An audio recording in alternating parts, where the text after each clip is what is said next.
우리 한 목소리로 말씀을 함께 읽겠습니다. 그들과 함께 음식 잡수실 때에 떡을 가지사 축사하시고 떼어 그들에게 주시니 그들의 눈이 밝아져 그인 줄 알아보더니 예수는 그들에게 보이지 아니하시는지라.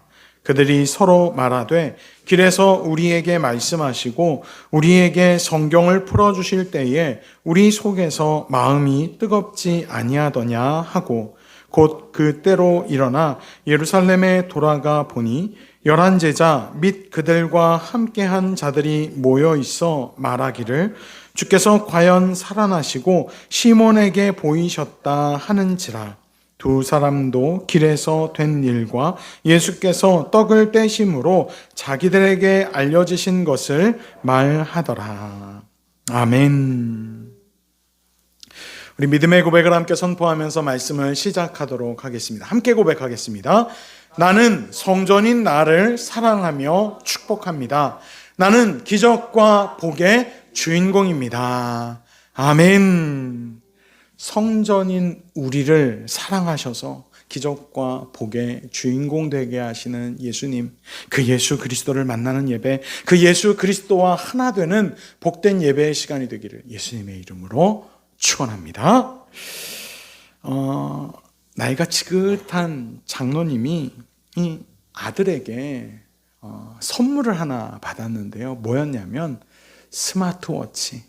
여러분, 우리 여기 계신 분들 중에서도 스마트워치 차고 계신 분들이 계실 텐데요. 아들이 이제 아버지 건강이 이제 연로하시고 하니까 이 염려가 돼서 아버지 이 스마트워치는요 걸어 다니면 걸음수도 체크할 수 있는데 아버지 만보기 이제 들고 다니실 필요 없어요. 스마트워치에서 알아서 아버지 이 혈압도 재주고요. 그리고 스트레스가 얼마나 되는지도 재주고요. 그리고 오늘 몇 걸음 걸었는지도 확인시켜줘서 그래서 아버지 건강한 그런 삶을 눈으로 볼 수 있어요 하면서 이렇게 선물을 드렸습니다. 이 장로님이 너무나 신나는 거죠. 그래서 아들이 가고 나서 이제 내가 이걸 잘 써야지 하면서 그 다음날 아침부터 이제 휴대폰은 집에다 두고서 스마트워치에서 다 재준다고 하니 뒷산 늘 이렇게 산책하는 뒷산에 가서 열심히 걷습니다. 열심히 걷고 집에 들어와서 이제 휴대폰으로 얼마나 걸었는지를 확인하려고 이렇게 보니까 휴대폰에 오늘의 걸음수 이렇게 보는데 28걸음 이렇게 나오는 거예요. 왜 28걸음밖에 안 되지? 나 이 뒷산 걸었으면 못해도 한 3,000걸음, 4,000걸음은 걸었어야 되는데 이상하다. 그래서 점심 식사를 맛있게 드시고서 이제 저녁 때 또 그래 한 번 더 걸어보자. 걸어보면 알 수 있겠지 하고서 쭉 이렇게 다시금 뒷산도 걷고 동네도 한 바퀴 돌고 마트도 가서 안 사던 우유도 하나 사가지고 그리고서 집으로 딱 왔습니다.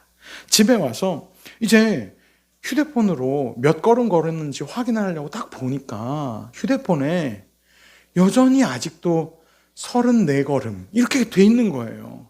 이거 뭐지? 이상하다. 그래서 그 다음날 아침에 AS 센터를 방문을 합니다.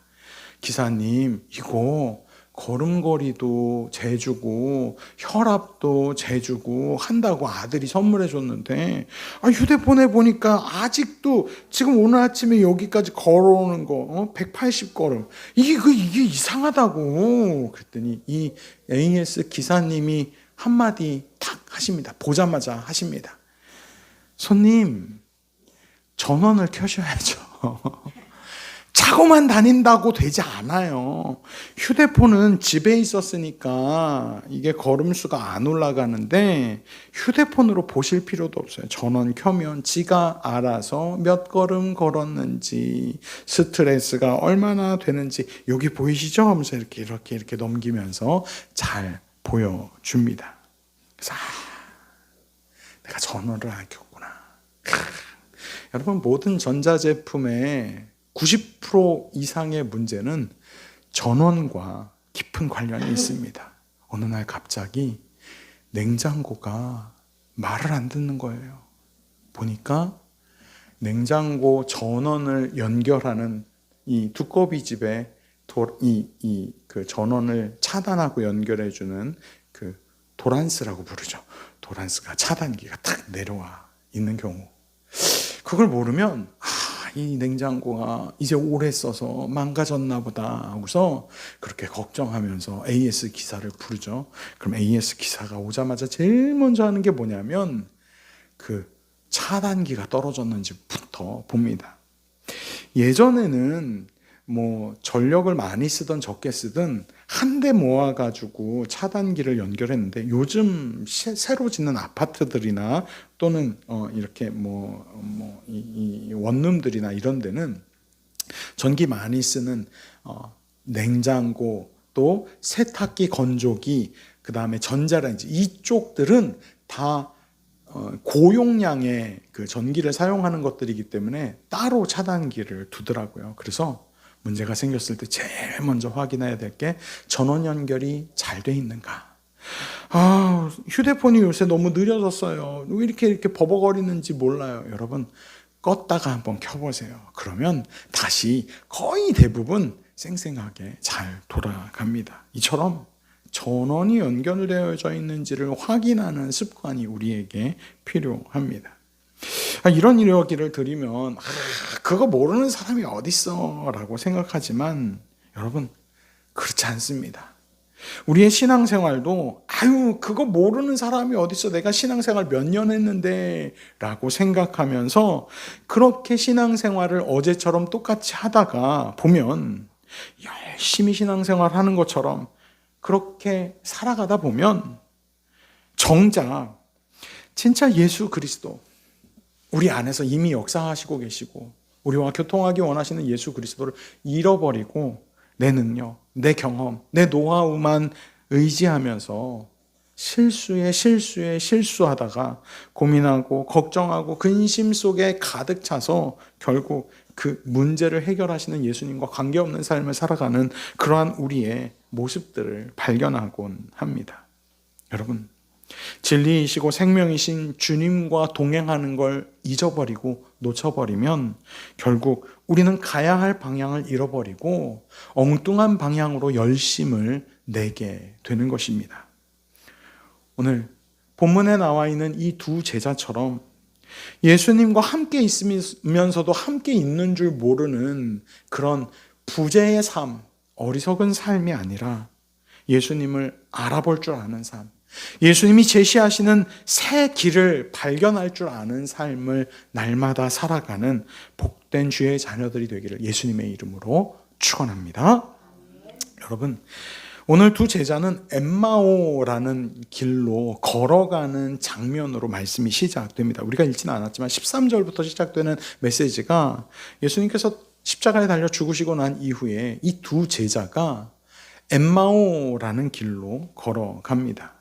그 길은 예루살렘을 떠나는 길입니다. 다시 말해 예수님의 십자가의 사건을 등지는 길이라는 것입니다.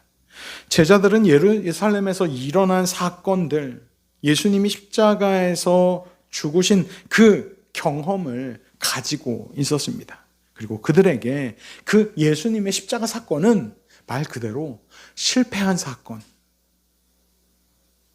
인생이 끝난 사건입니다. 그래서 이 두 제자는 깊은 좌절과 절망을 가지고 이 엠마오라는 장소로 걸어가는 것입니다.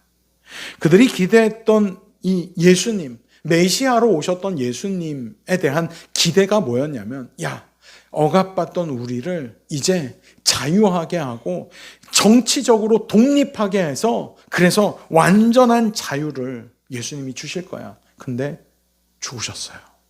얼마나 큰 상실감이 있겠습니까? 그래서 21절에 뭐라고 이야기하냐면, 우리는 이 사람이 이스라엘을 속량할 자라고 바랐노라. 예수님이 그렇게 해줄 거라고 내가 바라고 있었어. 무슨 얘기입니까? 근데 실패했다라는 얘기입니다. 내가 바라고 바라던 그 큰 소망을, 간절한 소망을, 예수님을 향한 소망을 기대하고 소원했는데 망했어. 끝났어. 실패했어. 이 말 속에 이 제자들이 얼마나 깊은 좌절과 실망이 담겨져 있는지를 저 점점점으로 알 수 있습니다. 속량할 자라 바랐노라. 우리는 그렇게 믿었는데 아니었어. 지나간 시간을 후회하는 그런 제자들의 마음이 담겨져 있습니다. 그들에게 십자가는 구원이 아니라 패배, 실망, 낙심, 좌절, 끝을 의미했습니다. 이것이 바로 인간이 생각하는 구원과 하나님이 이루시려고 하시는 구원의 아주 결정적인 차이입니다. 사람은 눈에 보이는 문제의 해결을 원합니다. 아, 나 이 문제 해결됐어 라고 말할 때 우리는 뭘 얘기합니까? 그 문제가 내 눈에서 완전히 해결된 것, 그 문제가 사라진 것, 그 문제를 뛰어넘어서 문제 자체가 이제 내게 아무런 영향력을 미치지 않는 것을 의미합니다. 그러나 하나님의 문제 해결은 전혀 다릅니다. 눈에 보이는 그 문제가 전혀 내 눈 앞에서 사라지지 않습니다. 여전히 그 문제는 강력하게 역사합니다. 그런데 하나님의 문제 해결은 그 문제가 여전히 내 눈앞에 있지만 그 문제가 내게 아무런 영향력이 미치지 않게 나를 바꾸시는 것입니다. 내가 더 이상 그 문제를 문제로 인식하지 않게 하시는 것입니다. 문제는 해결되지 않았습니다. 그러나 문제는 내게 더 이상 문제가 되지 않는 것입니다. 하나님은 죄와 죽음이라는 더 근본적인 문제를 해결하시기 위해 우리에게 오셨습니다.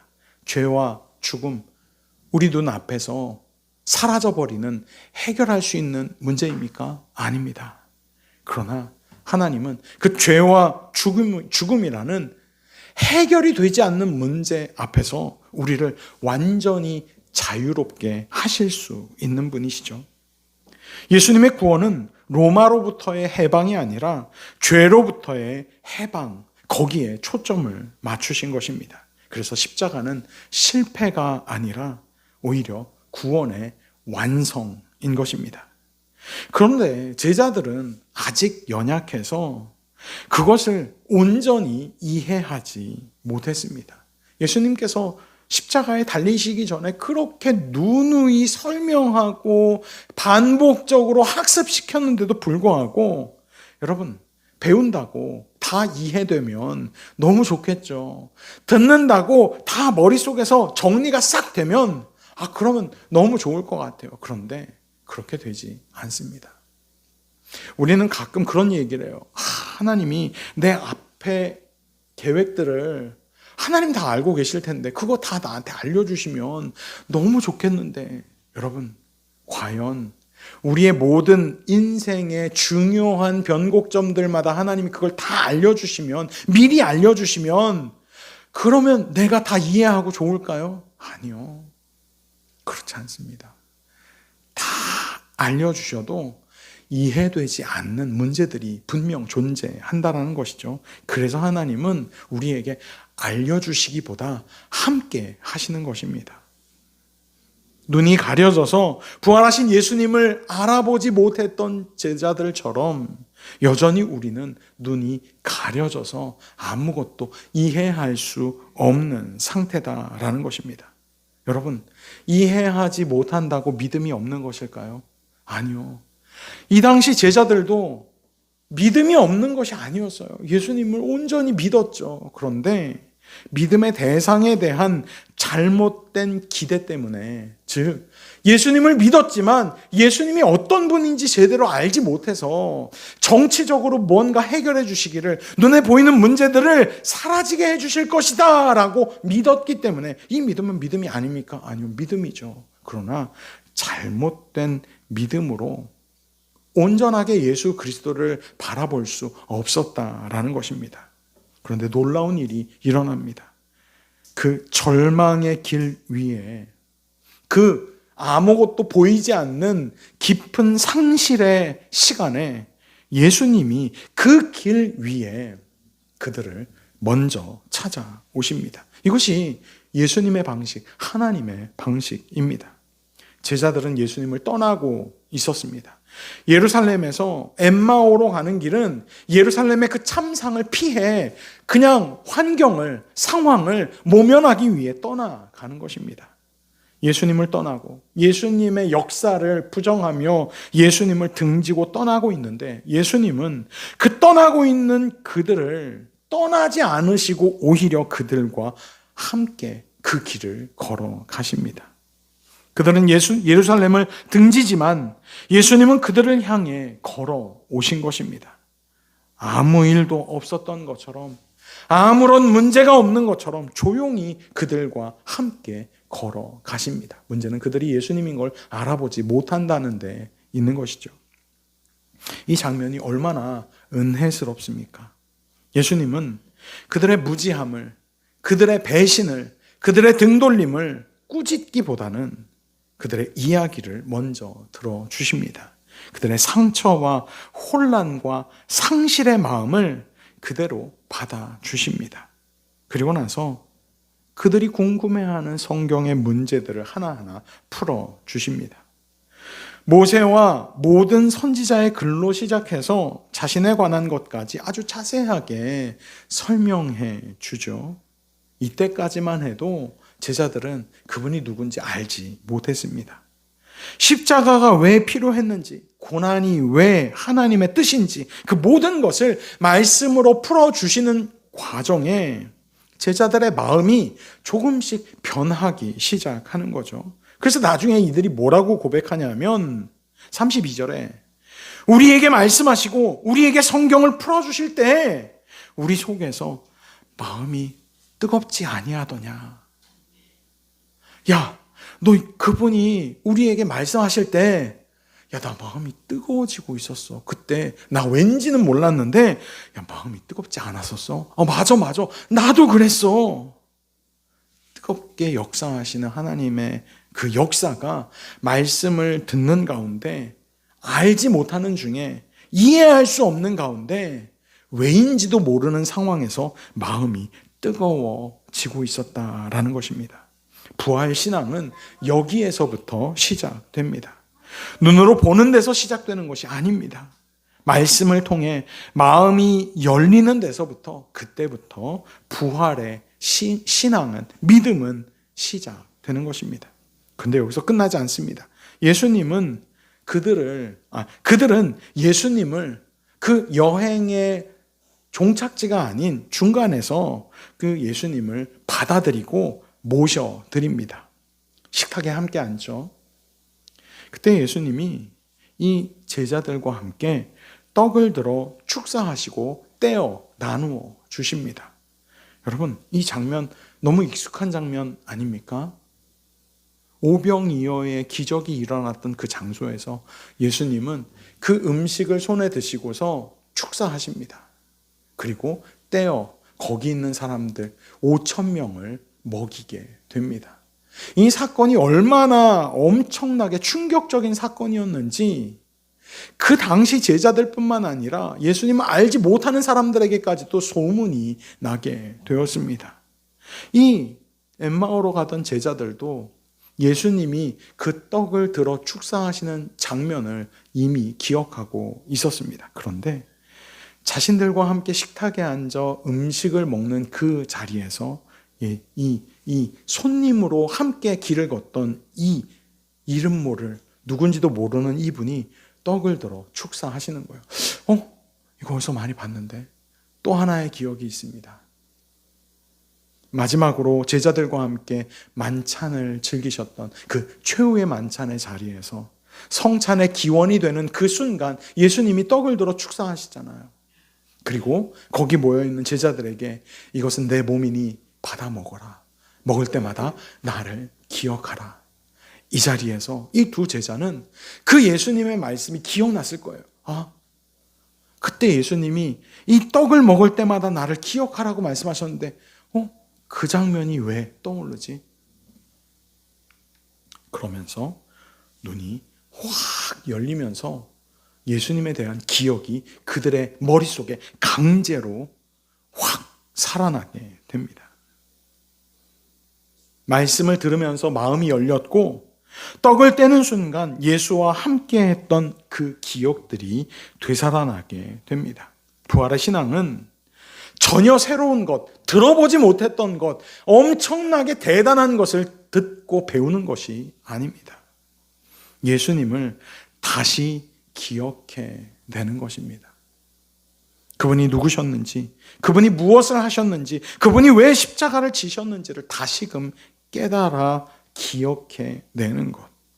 그것이 바로 부활의 신앙의 핵심인 것입니다. 그런데 더 놀라운 일이 이 제자들에게 이어지는데요. 그들이 예수님을 알아본 순간 예수님이 갑자기 사라지십니다. 방금까지 여기서 떡을 들어 축사하셨던 그 예수님이 온데간데 없이 사라져 버리신 것입니다. 더 이상 자신들의 눈에 보이지 않게 된 것입니다. 여러분, 예수님을 만나기 전에 제자들이었다면 아마 이 순간 우리가 헛것을 봤나 보다. 그래, 얼마나 예수님이 보고 싶었으면 그냥 그렇게 헛것을 둘이 같이 보냐 이러면서 그냥 계속해서 그 상실의 마음을 다시 떠올려 상실한 마음을 누리며 그 엠마오로 향했을지 모릅니다. 그런데 이상하지요. 이 두 명의 제자는 더 이상 예수님이 보이지 않아도 너무너무 괜찮아집니다. 전에는 보여야 안심이 되었고 보이는 것이 전부였고 보여야 알 수 있었는데 이제는 보이지 않는 예수님으로 인해 더 확신을 가지게 됩니다. 그들의 믿음이 눈에 보이는 것에 의존하지 않게 되었기 때문입니다. 마음이 이미 변화된 것입니다. 현상은, 상태는, 환경은, 문제는 그대로 우리 눈 앞에 여전히 있지만 예수 그리스도께서 마음을 바꾸셔서 그 문제와 현상과 상태가 더 이상 내게 아무런 영향력도 미치지 않게 된 것입니다. 이 두 제자는 엠마오로 가던 그 과정에서 뒤늦게 예수님을 인지하고 예수 그리스도가 사라진 순간 더 명확하고 확실하게 예수 그리스도에 대한 복음이, 그 부활의 놀라운 기쁨이 그들의 마음을 사로잡은 것입니다. 그래서 그들은 즉시 그 자리에서 일어나 방향을 전환합니다. 다시 예루살렘으로 향하게 된 것이죠. 여러분, 이 변화가 중요합니다. 절망의 길에서 사명의 길로 전환하는 것, 도망가던 길에서 증인의 길로 삶을 바꾸는 것, 그것이 바로 부활의 증인들이 누리는 놀라운 변화인 것입니다. 그리고 그들은 마지막 이렇게 고백합니다. 34절입니다. 주님께서 과연 살아나셨다. 내가 엠마오로 가던 그 과정에서 주님이 죽었음을 확신했는데 내가 그 중에 예수님을 발견하고 예수님과 동행하고 여전히 예수님이 나와 함께 하시는 걸 내가 확실히 알았다. 주님은 살아나셨다. 과연 살아나셨다. 서두에 말씀드린 이 장로님은 아들이 사준 스마트 시계를 차고는 열심히 걸었지만 전원이 꺼져 있었기 때문에 아무것도 기록되지 않았습니다. 우리의 신앙도 그럴 수 있습니다. 마치 전원이 꺼져 있는 것처럼 열심히 신앙의 삶을 살고 있는 것처럼 보여지지만 정작 주님과의 살아있는 관계가 없다면, 내 삶에 동행하시고 함께 하시는 주님을 누리지 못한다면 모든 걸음은 방향을 잃을 수밖에 없는 것입니다. 그러나 복음은 우리에게 말합니다. 예수 그리스도는 우리를 위해 십자가에 달리셨습니다. 우리의 죄를 대신 지시고 죽으셨습니다. 그리고 우리의 앞으로의 삶을 책임지시기 위해 생명으로 부활하셨습니다. 하나님 나라 백성이 되게 하셨고 여전히 지금도 우리와 함께 하십니다. 이 복음은 단순한 지식이 아니라 우리 삶을 살아 움직이게 하는 말 그대로의 능력인 것입니다.